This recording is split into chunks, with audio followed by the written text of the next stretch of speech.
pozdrav ekipa i dobrodošli u novi vlog ili ne znam kako ćemo ovo nazvat, odgovori i pitanja, pitanja i odgovori. Evo mi danas dadiljamo, malo da Amira odmori, tako da je Alex sa nama. Toni čuva malega, ja peljen. Jučer smo bili malo na Malačkoj trenirat, ovo smo trebali jučer odraditi, ali eto imali smo problemčića s kamerom, tako da smo jučer samo vam snimili stazu.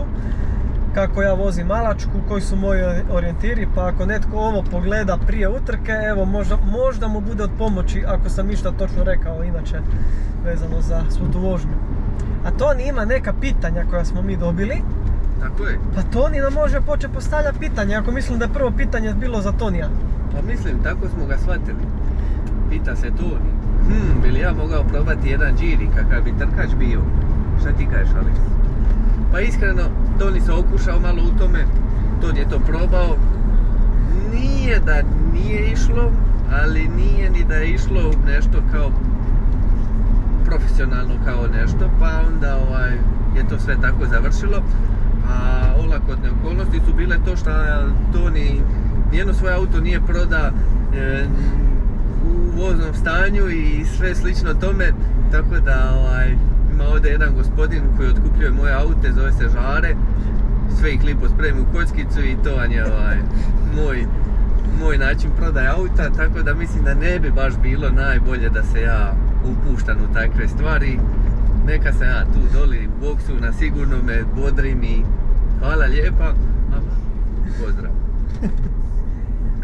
Druga dva pitanja ih možemo čak i spojiti. Jedno pitanje glasi šta si stvarno vozio Formulu 2. Drugo pitanje je odakle je krenula cijela ta priča o trkama i ljubav prema tom sportu. U jednu ruku drago mi je vidjeti da ima ljudi koji me ne znaju, znači da imam novih pratitelja koji ne znaju moju pozadinu. Uglavnom da, stvarno sam vozio Formulu 2. Razmišljao sam čak po zimi možda složiti jedan vlog malo, taman možda kad skupim i malo novih pratitelja pa složiti jedan vlog malo o meni, di sam bio, šta sam radio, nije to sad ne znam kako puno, ja bi volio da je toga puno više, ali evo čisto malo imao sam priliku stvarno probati neke zanimljive stvari. A kako je to počelo? To je počelo tako što ja se ne sjećam kako je to počelo, znam da sam imao oko 3 godine kad mi je stari napravio prvi karting. Stari je vozio trke, išao sam s njim po trkama, za vikend smo vozili taj karting, pa sam počeo malo voziti trke s kartingom, pa poslije u aute i evo tu smo di smo. Pitanje glasi, kako procjenjuješ idealnu putanju kroz zavoje i mogli bi ga isto usko povezati sa drugim pitanjem koji je kako postaviš sebi granice između vožnje na limitu i malo sigurnije vožnje. Jedan od moje taktike u mom nekom viđenju je najkraći put, je najbrži put. Pa sad, je li ima to smisla? Ima smisla, ali mislim evo ovaj video gdje smo objašnjavali i ovaj video koji ćemo pustiti sad nakon ovoga.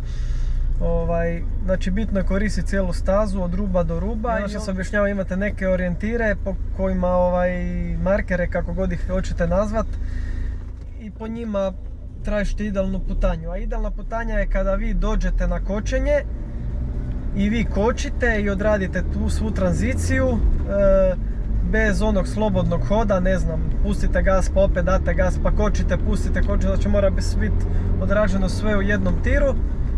I kad ste vi jako rano na gasu, bez da opet pustite gas, i to je idealna putanja, mislim. O tome možemo napraviti isto onako jako veliku priču, ima jako puno stvari, ali evo ukratko bi to bilo to. Drugi dio, kako sebi postavimo granicu na limitu. Kako bi rekao Toni, nema je, uvijek se vozi na limitu, ali da, nije baš tako. Evo, pogledajte moje treninge i evo tu se vidi ta razlika trka i trening. Ja sam na trci uvijek na limitu, na treningu uvijek si pustim malo neke sigurne zone, vidite da kočim ranije, mislim isto se pobjegne auto tu i tamo na treningu, to opet neko istraživanje na treninge da se to sve isproba i nađu limiti. Gledaš da uvijek imaš neku safe zonu, malo da si daš mjesta. Prostora za spasicu. Ali svi mi koji poznamo Sašu, svaka njegova vožnja je na limitu, tako da pusti nije njega. Treninge pazim, treninge sam oprezan. Da, zato i je vrisnila lamela na treningu. bolje nego na trci. Zapravo, koliko ti zapravo pomaže to što si svakodnevno u autu i često na stazi? To se, pretpostavljam, odnosi na posao i na Grobnik. Normalno da pomaže, ali nije sad to nešto wow. Recimo, puno mi više pomaže to što učestalo se vozim, učestalo idem na utrke. Jer kako kroz svu tu moju karijeru jedno vrijeme nisam baš vozio, nego bi uletio tu, ne znam, neko bi uletio auto, pa bi otišao odvesti jednu trku, pa bi išao odvesti nešto iz gušta i onda tu je uvijek bilo puno mjesta za napredak. A sad kad ja vozim svaku godinu i evo prije godinu dana smo bili tu, sad smo opet tu, ne izgubim se, uvožen sam i onda mi to recimo puno više mi znači to nego što ja recimo često vozim svaki dan. Mislim, nije niti na poslu, Grobnik isto, to je često koliko je, nije niti tamo da ja sad sam to na dnevnoj bazi. Ali da, opet je lijepo biti u džiru, u movingu, eto. Najsmiješnija anegdota iz boksa? Da, ne znam. Meni je bilo smiješno, iako nisam bio tamo, ali mi je bilo smiješno to u Skradinu i zamislio sam našeg Aladina kako leti skupa sa onim šatorom, to jest tepikom. Da, to nije bilo smiješno. Evo, morali smo kupiti tuđi šator, tako da još nisam kupio svoj. Ali da, ja sam držao taj šator jer me bilo strah da napravi neku štetu na autima koji su bili oko našeg boksa. Na kraju je digao mene preko auta, polomio ga je, pa se ja samo počupao još ovo što je ostalo da ne može letiti okolo dalje. I to je to, ali jedna od najdražih stvari, jedno vrijeme sam bio s prijateljem u Engleskoj, vozio je motore, super stok prvenstvo je vozio i onda sam ja malo šarafao po tim motorima, isto jedan lijepi dio, jedno lijepo iskustvo koje sam isto odradio i kako uvijek šparam i uvijek sam šparao na trkama, tako smo i tamo šparali na spavanju, dali su mi krevetično rasklapanje, to sam složio u boksu, grijalicu, vreću za spavanje i spavao sam među 3 motora u garaži na Oulton Parku i evo jedno od onako dražih iskustva. Svaka čast. Mnogi bi zavidjeli na tom spavanju. Pitanje glasi kada ćeš se vratiti na krug? Odmah, evo. Da, mislim, često me ljudi pitaju za taj krug. Zašto ne voziš krug, kad ćeš se vratiti? Ja bi odmah se vratio na krug. Ali jednostavno krug mi je preskup i ne znam kad će biti prilike. Ali ako ikad bude prilike, ja sam full sam za to i volio bi, nadam se vratiti, mislim, nadam se baviti i time, evo, volio bi voziti barem tu i tamo neki krug, evo. Lajkam. Koji ti je najdraži uspjeh što se tiče autosporta? To je ono malo diskutabilno, kako je svaka za sebe specifična staza i... Da, svaka trka ima neki svoj uspjeh. Da, ali meni definitivno najdraži i uvijek će mi biti najdraži, osim ako ne budem imao neke nove prilike, ali najdraže mi je bilo, evo, 3. mjesto u Formuli Renault. To mi je onako bio brutalan vikend. Promijenio sam tim, išao sam voziti za novi tim. Prvi trening, vidjelo se da sam sad već onako među bržima. I bilo je, znači startao sam 3. na trci. Normalno ja se išao gurat u gužvu, pa sam malo tamo izgubio, pao sam nazad 7. 8. mjesto i onda sam cijelu utrku se borio za se vratiti nazad na 3. mjesto. I evo, bio sam u tuđoj državi, po prvi put na toj stazi sam vozio u Croftu u Engleskoj s velikim imenima, mislim to su danas što je najbolje velika imena, tad su dečki tek započinjali karijeru. I eto, bit među njima, danas tek vidim koliko je to bio uspjeh, bila je teška borba cijelu trku i evo definitivno nešto najdraže u mojoj karijeri. Skidam kapu. Koja natjecanja i koje staze biš volio voziti? Sve. Sve? Daj šta daš? Da, pa da, volio bi sve, mislim sve. Volio bi svašta probat, evo imao sam priliku svašta probat i volio bi i dalje nastaviti tim putem. Mislim, evo prije svega volio bi, već ste pitali za krug, volio bi probati taj TCR, to je ono aktualno, to je nešto što bi full volio probati, ali ne u smislu odvesti trku 2. Volio bi se pripremiti i volio bi probati opet i neku formulu, neko natjecanje opet. Evo, Niko Pulić je pravi primjer, čovjek nema šta nije vozio, Evo, znači sve bi volio probati. Onaj Euro NASCAR bi probao, mislim stvarno bi sve bi volio probati, ono, raznolike stvari. Što se tiče staza, isto tako, svi znamo sve poznate staze svijeta koje su uglavnom svima želje probati, tako i meni. Ne znam, ajmo istaknuti Monte Carlo, gradska trka Macao, to mi je full zanimljivo. Onako zvuči mi nešto jako zanimljivo u nekom GT autu to probati voziti. Pikes Peak, to je jedna divovska želja, to bih stvarno volio imati priliku probati. Hoćeš li se više posvetiti YouTube-u i zašto nisi ranije počeo snimati? Pa evo, kao vidite, to nam je sve s brda s dola, ja se full mučim s ovim stvarima. Ne bi ni počeo da me nisu neki pojedinci nagovarali.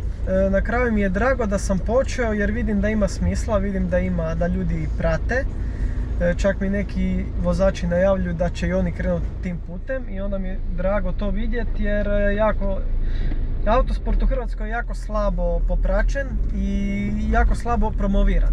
Tako da mi je drago da radimo, drago mi je ako će se drugi voditi mojim primjerom i da radimo promociju tog sporta i nadam se da ću imati veće mogućnosti za još brutalnije stvari raditi i da ću imati više vremena se više posvetiti tome. Da li ću se više posvetiti YouTube-u ovisi najviše o vama. Ako vidim da ima smisla i da je vama to zanimljivo i da gledanost raste, jer trenutno raste, samo sporo, ali je u porastu, onda ću se potruditi više posvetiti YouTube-u.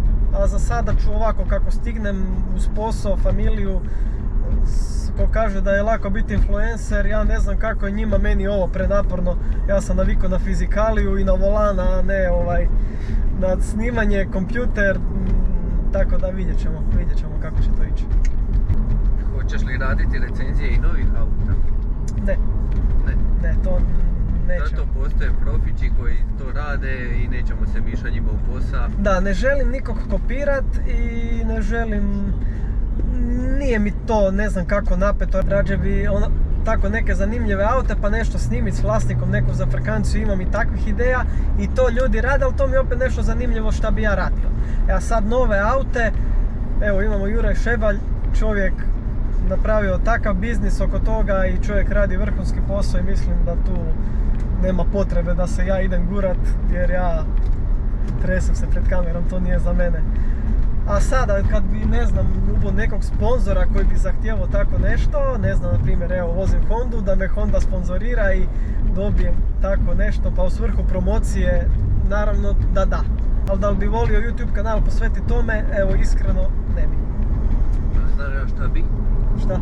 Ko šta je onaj Frankie bija ili tako neko zanimljivo? Tako nešto, da, znači tako neke buildove i to, ko što sam snimio sa... Takve stvari to veoma više i za Afrikanci jer to mi je zanimljivo. Tako da evo, ako imate neki zanimljivi auto i želite da nešto snimimo, možda se jednom dogovorimo. Trenutno nema vremena, ali ako ikad bude, zašto ne? Morali smo stati natankat, uzeti cugu i Toni, možemo nastaviti. Aha, zanimljivo pitanje. Kako je raditi kod Rimca i misliš li da, to su dva pitanja, i da li misliš da živiš dream life, voziš brutalne aute na poslu, na grobniku i od time zarađuješ? To su ona pitanja što kaže Toni jučer da su preosobna i... Ne. On ih nije ljubitelj takvih pitanja, slažem se s njim. U jednu ruku drago mi je da ljude zanima taj dio i jako puno ljudi zanima taj moj posao. I sada da ne dužim s tim, znači svaki posao ima svoje, nijedan posao nije toliko jednostavan, pa tako i tu ima teških dana, ima dobrih dana. Meni je jako drago da sam dio toga i meni je velika čast da sam dio toga, žao mi je da nisam i više. Nadam se da ću imati i neku budućnost u toj firmi. A drugo pitanje je bilo... pitanje, da, Dream Life, pun love i tako dalje. Instagram live kako se kaže, da, ekipa full voli taj Instagram live i ja volim pogledati svoj instač kako je dobro. Ali evo, što se tiče zarade, mislim da to što kaže Toni definitivno totalno privatna stvar. Ono što mogu reći da ja Sve te poslove uopće ne radim zbog novaca, što je nažalost jako loše i za mene i za moju familiju. Nismo se usrećili s te strane, tako da to će se morati s vremenom promijeniti. Ja te poslove radim jer volim to i želim biti dio toga. To je više dream nego job. To je više dream nego job, šta kaže Toni, to treba napraviti da bude job. Moj dream job, evo, otvoriti jedan dan školu sportske vožnje. Ne na profesionalnoj razini za profesionalce, ali evo za amatere koji se žele u tome probati. Da li bi pristao voziti neku utrku da te neko pozove u tim i ajmo reći sa serijskim autom kao što je tvoj? Pa ne znam šta se tu odnosi na serijski auto. Ali poziv u tim? Poziv u tim uvijek. Više manje se uvijek i nadam pozivu u tim i voziti za neki tim. Ali da, sad ako neko to misli više ovako privatno, neka zafrkancija. Ja sam uvijek za takve stvari, ali sam s vremenom problematičan, i posao i familija i trke, i onda mi je jako teško odvojiti vrijeme za to. Ali da, ne vidim problem, ako imam vremena... Dobro jutro, Alex. To je to, nemam više pitanja. To je to. Nemam više pitanja. Uglavnom, evo, odgovorili smo na sva pitanja. Ako negdje nešto čudno, morali smo odrezati da ne bude predugo, tako da ne zamjerite. Ono što sad imamo 2 poklon paketa koja moramo podijeliti, a to će nam Toni odabrati 2 pitanja. Ja niti ne znam ko je pisao pitanja, niti ne znam kako, šta je ostalo, znači da, to samo sam dobija. Ne znam ni ja točno, jer eto, samo sam ih prepisao da možemo i posložio da imaju neki redoslijed, tako da možemo eto odraditi ovo. Znači ništa osobno, iako ne znam o kojim se osobama radi, ali meni se dopalo pitanje koje je postavio netko. Idealne putanje, samo da ga nađem. Kako procjenjuješ idealnu putanju kroz zavoje? To pitanje mi se jako dojmilo. To nam je već druga osoba, trkač, koji dobiva giveaway. Evo, meni je... Nije dobro je, mislim, meni je drago da i trkači, uglavnom i trkači najviše prate vlog. Ali evo, mislio sam kad počnu ti giveaway da će to biti onako, da će ljudi pokazati malo više, da će biti više zainteresirani za to. A malo baš i niste, ali dobro, evo, mi ćemo gurati to i dalje pa ćemo vidjeti. Pa anegdota iz boksa. Anegdota iz boksa? Da, jedno, ajmo reći, kvalitetno pitanje i jedno smiješno, zabavno pitanje. Što se tiče giveawaya, to ćemo objaviti na mrežama. I možete pokupiti na trci, evo sad u Malačkoj ili adresom, ali to ću vas ja obavijestiti što se toga tiče. Uglavnom, evo, nadam se da nije završilo ovo predugo, da vam je bilo zanimljivo. Izvolite popratiti kako izgleda Malačka, to ćemo vam ostaviti sada. Like, share, subscribe na kanal, popratite mreže i vikend može početi. Evo ekipa, sad ćemo napraviti džir. Ovaj put ćete dobiti prije trke kako to izgleda. Malačka sa mojim orijentirima, na moj način kako ja to vozim. Znači tu je start, idete odmah lijevo. Ne znam sad, ulaz od oka. Imate mali kus asfalta koji treba iskoristiti. Jako rano na gas, držite se sve lijevo. Do trotoara na milimetar. Ovdje isto tako. Ne znam, par metara prije prvog mačjeg oka idemo unutra na prvi znak, jako rano na gas i slobodno iskoristiti ovaj dio, izaći malo ranije van, da ste ranije na gasu. Ovdje sve popreko, minimalni volan, na lijevu stranu, neko je tu označavao, nemojte vjerovati svemu šta vidite, ali ovdje je ova druga crta dosta ok. Normalno držite se lijevo. Tu je onaj zeznuti zavoj, tu sam izletio davne 2007. koji zatvara jako.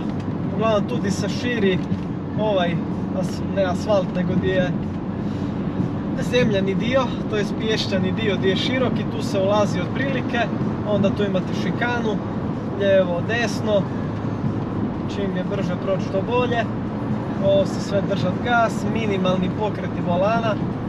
Ovdje treba biti jako oprezan, auto je napet. Autobus, na kraj autobusne krećemo u desno unutra. skroz do ruba i do trotovara ako ste jako brzi, pazi da vas ne odnese zadnji kraj, isto tako tu na kočenju gdje se mijenja boja ograde, idemo unutra i probate ostati šta je više moguće lijevo ili sredina i ostati malo unutra prije nego idete skroz desno, tako da ovdje možete ići pun gas, opet ovisno s kojim ste autom. Držite se skroz lijevo, tu gdje je crta manje mijenja boju, otprilike unutra, malo čak i kasnije. Isto se držite skroz lijevo. Ovdje gdje počinje dupla ograda, koji metar poslije, ali prije crte što je neko već obilježio, po meni uđete onda preduboko i onda imate spor izlaz. Ovo sve pun gas, minimalni pokreti volana od ruba do ruba. Moj najdraži zavoj, dosta zeznut, znači držat se šta je više moguće desno, koji metar prije znaka unutra, skroz do ograde, čak malo iskoristite travice, ne previše. Oprezno, jako tu i isto nastavljate dalje minimalni pokreti volana, desno, držat se desno, pazite da se ne koči prekasno jer smo ovdje jako brzi. Gdje se mijenja boja crte s desne strane, unutra do kraja, desno, od ruba do ruba, minimalni opet pokret volana.